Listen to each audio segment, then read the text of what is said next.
For decades, China has been the economic engine of the world. It's hard to imagine a global economy without China's manufacturing might, its booming technology sector, or its massive consumer base. But according to Ray Dalio, the cracks in China's foundation are far deeper than most people realize. What's coming could be far worse than a mere slowdown. It could be a collapse of a scale that shakes the entire world economy. Ray Dalio has been studying China for years, and his insights are not just surface-level predictions. He believes that China is at a tipping point, one that could send shockwaves through every sector of the global economy.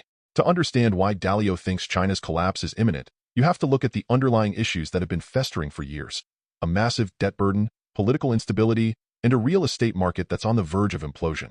For starters, China's debt is astronomical. The country's rapid growth over the past few decades has been fueled by borrowing on a scale that is simply unsustainable. China's government and businesses have taken on trillions in debt to finance its meteoric rise. The problem is, debt can only fuel growth for so long before it becomes a ticking time bomb. Dalio warns that China's debt has reached dangerous levels, and the country's ability to pay it off is shrinking as growth slows.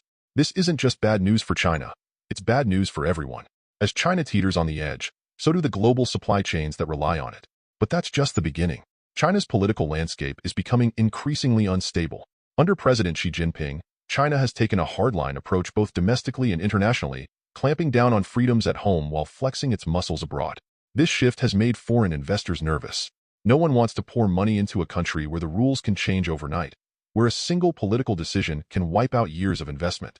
And as capital starts to flow out of China, its economy could spiral even further. Then there's the real estate market, which many believe could be the trigger for China's collapse.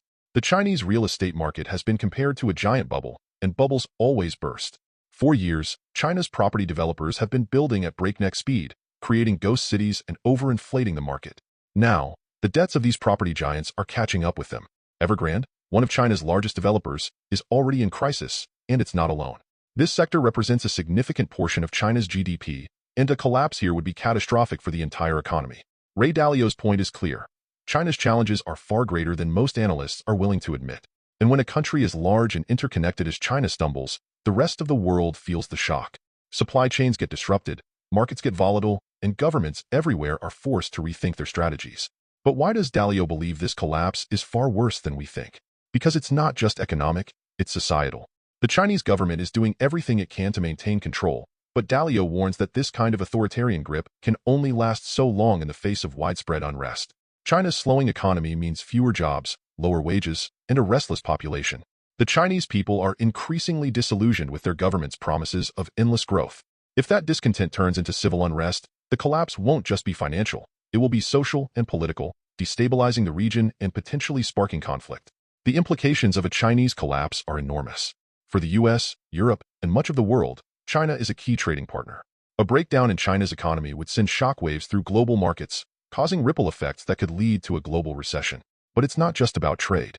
China's collapse could also shift the geopolitical balance, as other nations move to fill the power vacuum that China leaves behind.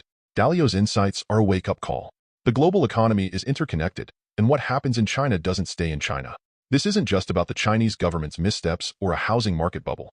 It's about a system that has been propped up by unsustainable borrowing, fragile political structures, and an increasingly disillusioned population. The world needs to pay attention, because the collapse that's brewing in China is not just their problem, it's ours.